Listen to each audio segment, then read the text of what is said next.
네, 여러분 안녕하세요. 제가 어저께 뉴스를 보면서 되게 혼동스러웠던 게 뭐냐면 북한에서 남한도 한번 당해봐야 돼. 그러면서 대남전단 살포를 한다라는 뉴스가 딱 나오더라고요. 그래서 나는 속으로 야, 잘하면은 저 삐라 이렇게 잘하고 지원하고 있는 저 핑크당이나 조중동은 엄청 뻘쭘해지겠다. 왜냐, 북한에서 풀려고 하면 얼마나 풀 게 많겠어요. 저 당에 대해서. 특히 박근혜 같은 경우 사생활 다 털어졌었잖아요. 그 북한에서 그 탄핵당하기 전에. 북한에 한 얘기가 웬만큼 맛없다니까요. 근데 그 내용이 엄청 자극적이야. 예, 저런 거 막 전단 만들어가지고 남한에다 살포하면은 대구 경북이나 뭐 태극기는 난리가 나겠구나. 속으로 이렇게 피식 웃었는데, 그니까 TV 뉴스를 딱 보니까는 문재인 대통령 그 전단지에다가 담배꽁초를 다 넣어가지고 이렇게 비닐에다가 이렇게 포장해서 당신도 한번 당해봐 이런 식이더라고요.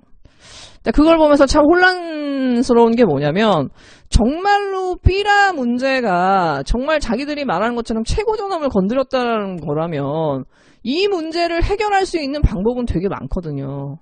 근데 이걸 다시 문재인이라는 사람을 한 또 국가의 대통령을 이렇게 국제적으로 모욕 주는 방식으로 한다? 이게 과연 문제를 해결하려고 하는 의지가 있나라는 생각이 드는 거예요. 그러니까 저는 가끔 북한이 하는 걸 보면은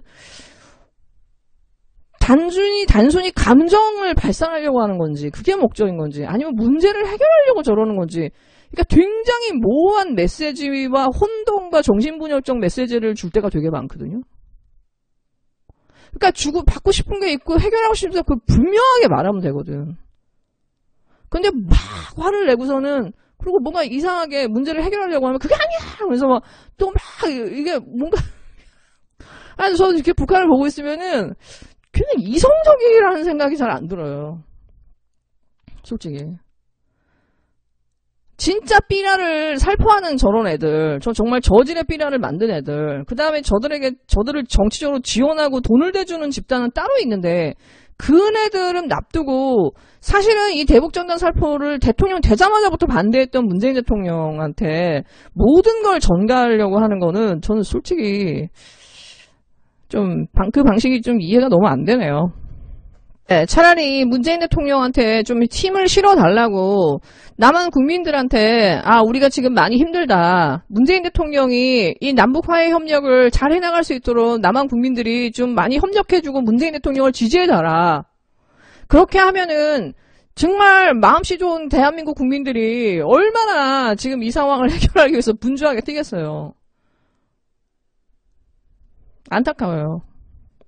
네, 오늘 가장 큰 뉴스는 윤석열이 그 수사전문자문단을 소집해달라고 채널A 기자가 요구한 거를 수용한 거죠. 대검이 수용을 했습니다, 여러분. 예, 진짜 MBC는 야, 어떻게 이럴 수 있냐라면서 그 뉴스에서도 짧지만 굉장히 강하게 비판했고, 사실 내용도 제가 어저께 방송한 거에 대한 거의 대부분을 담았어요. 그래서 MBC가 고맙긴 하더라고요. 근데 제가 다른 언론들을 지켜보니까 제가 깜짝 놀란 게 뭐냐, 지금 윤석열의 이 전문 자문단 소집에 대해서 어떤 언론도 비판하지 않았어요. 어떤 언론도, MBC를 제외하고는. KBS나 SBS나 이런 데 뉴스도 안 냈어. JTBC도 뉴스가 없어. 전문자문단 소집, 채널A 기자 요구, 대검도 수용했다. 중앙일보. 검언유착 채널A 기자 사건, 외부 의견 듣는다. 대검 자문단 회부, 조선. 대검, 검언유착 의원 자문단 회부, 채널A 기자 진정 수용, 연합뉴스. 네, 여러분 이거 YTN도 똑같아요. 제가 어저께 YTN 뉴스를 보면서 깜짝 놀랐어요, 정말. 이 전문 자문단 소집을 대검이 윤석열이 수용한 게 아무 일도 아닌 것처럼 그냥 되게 드라이하게 스트레이트로 보도를 해줘요. 그리고 YTN은 되게 자세하게 대검의 입장을 얘기를 해주거든요. 근데 여러분 아시다시피 제가 뭐 엊그저께도 다 설명을 드렸지만은 전문 수사 자문단은요, 총장이 알아서 자기가 소집하는 거예요. 그리고 거기에 있는 인원들의 거의 7, 8알은 총장이 자기 사람 심어놓는 거예요.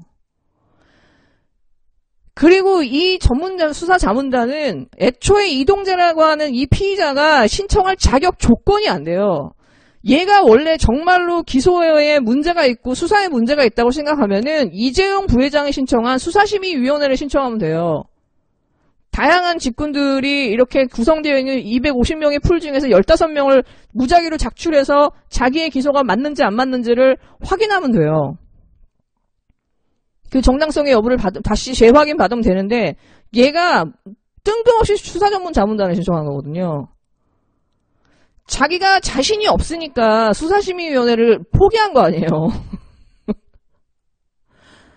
그리고 이 일개의 이 기자가 그리고 이 수사전문자문단은요. 그 검찰청과 대검 사이에 기소 의견에 차이가 있을 때, 첨예한 법리적 대립이 있을 때 법률 전문가들을 모아놓고 뭐 검사나 법학대학 교수들을 모아놓고서는 그 총장이 원하는 대로 결론을 내주게 하는 게 거의 이 전문 자문단의 역할이에요. 근데 문제는 이 수사 결과가 나오진 않았다는 거예요. 수사 결과가 나오기도 전에 이 전문 자문단 소집을 수용했다라는 거야. 그럼 뭘 가져가겠다는 거야. 수사 결과가 안 나왔는데. 이걸 가지고 얘가 강요 미수죄로 지금 적용해가지고 피의자가 됐는데 이게 피의자로 얘를 만든 게 맞는지 안 맞는지를 이거 따져보겠다라는 거예요. 지금 대검에서. 예, 이렇게 따져보면 대한민국에서 피의자로 입건된 사람들은 전부 다 지금 수사 자문단 요청하면 돼. 총장하고 앉아갖고. 예, 그리고 말씀드렸듯이 이 수사 자문단은요, 철저하게 비공개예요. 그 인원도 비공개예요. 결과만 딱 발표해요. 묵무일이 이걸 가지고 강원랜드 그 강압 수사 의혹을 덮어버렸잖아요. 그때는 차라리 이유라도 됐어요. 왜? 강원랜드 수사팀에서 외압이 있었다고 하니까는 그 부분에 대해서는 동의 못한다고 하면서 묵무일이 나선 거거든. 근데 문제는 지금은 수사 결과도 안 나왔다라는 거지. 근데 제가 여러분 항상 말씀드리지만 대한민국에서 일어나는 이 작은 하나의 파편의 어떤 기사들은요. 큰 하나의 눈덩어리로 가기 위한 큰 스토리를 만들기 위한 하나의 퍼즐 조각에 불과해요.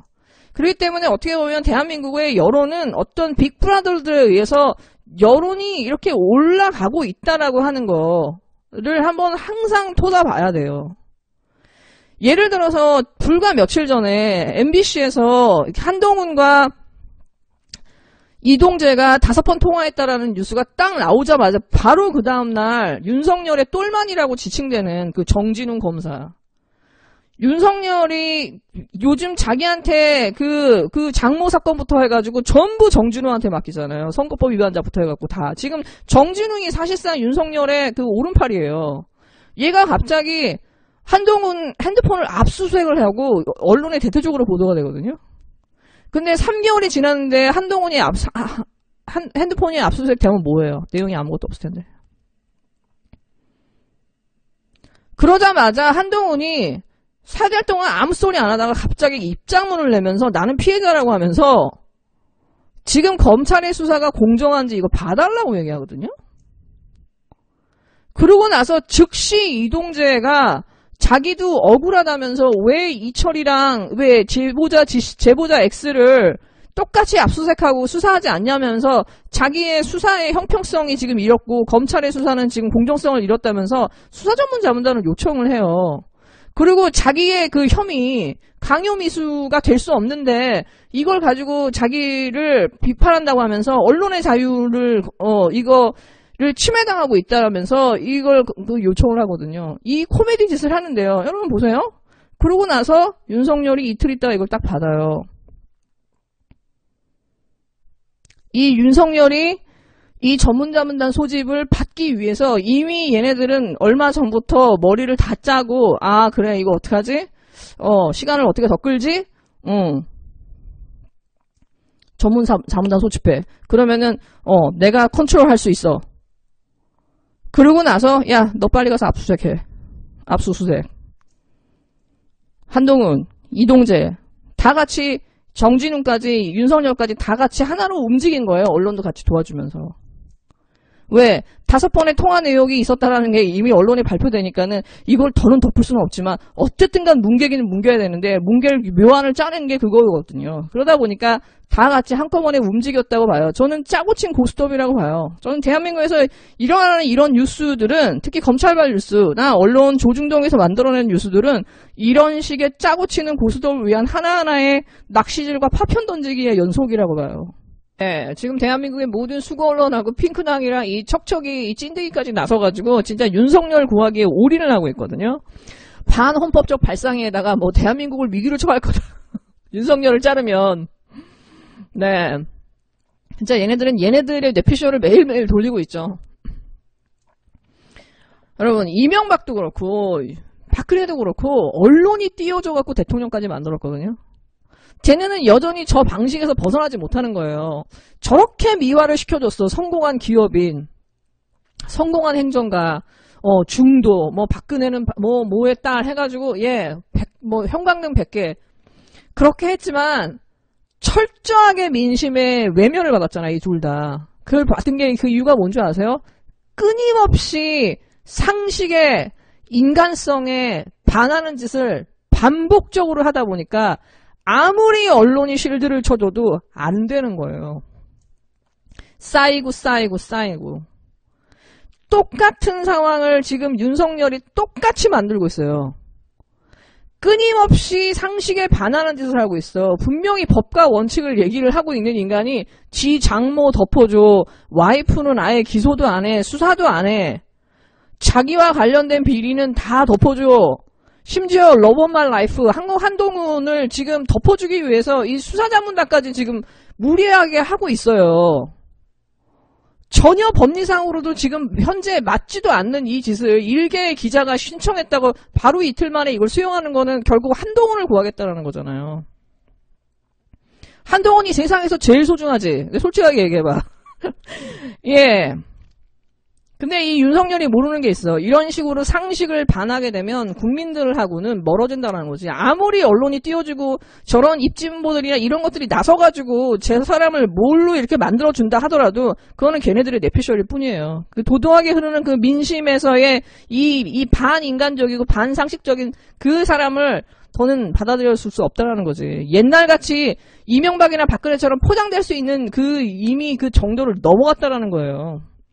그러니까 윤석열은 참 바보 같은 게 뭐냐면은 빨리 옷을 벗었어야 됐어. 이 환상이 벗겨지기 전에. 그러니까 윤석열은 버티면 우리한테 좋은 거예요, 사실은. 왜냐? 윤석열 같은 인간이 다시는 공직에 들어가지 않기 위해서는 국민들이 저 사람과 이 검찰과 이 특수검사의 본질을 알아야 돼요. 이 대한민국의 이 언론과 이 검찰의 유착, 이 검찰과 이 정치의 이 유착이 어느 정도로 심각한지를 국민들이 온몸으로 깨달아가지고 이걸 교본으로 삼아야 돼요. 치를 떨어야 된다고. 그래야 다시는 저런 인간이 나오지 않아요, 여러분. 그래서 저는 윤석열이 어설프게 쟤네들이 지금 무슨 뭐 희생양이 되는 것처럼 지금 윤석열을 만들려고 하는데요. 저는 윤석열을 자르거나 윤석열을 나가게 하는 그런 목소리에 대해서 저는 지금은 반대예요. 어차피 윤석열은 정치적으로 재생할 수도 없어요. 너무 때가 많이 묻었기 때문에. 스스로 자멸하게 그냥 놔둬도 저는 괜찮을 것 같아요. 네, 여러분 즐거운 하루 되세요.